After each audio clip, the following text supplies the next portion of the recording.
منى studies her lessons now. يا ترى ما مدى صحة هذه العبارة؟ طبعا العبارة خطأ تماما، لأن الجملة في زمن المضارع المستمر، عشان الجملة بها كلمة now. يعني إذن يتكون هذا الزمن من am و is و are زائد الفيرب زائد ing. am تأتي مع ضمير واحد فقط وهو I بمعنى أنا. is تأتي مع ثلاثة ضمائر فقط he و she و it.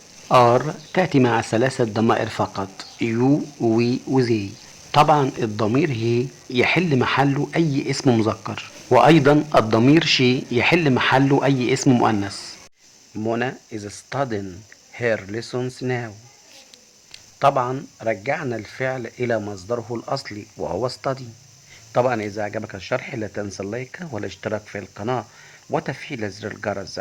أترككم في رعاية الله ودمتم goodbye and I will see you again later.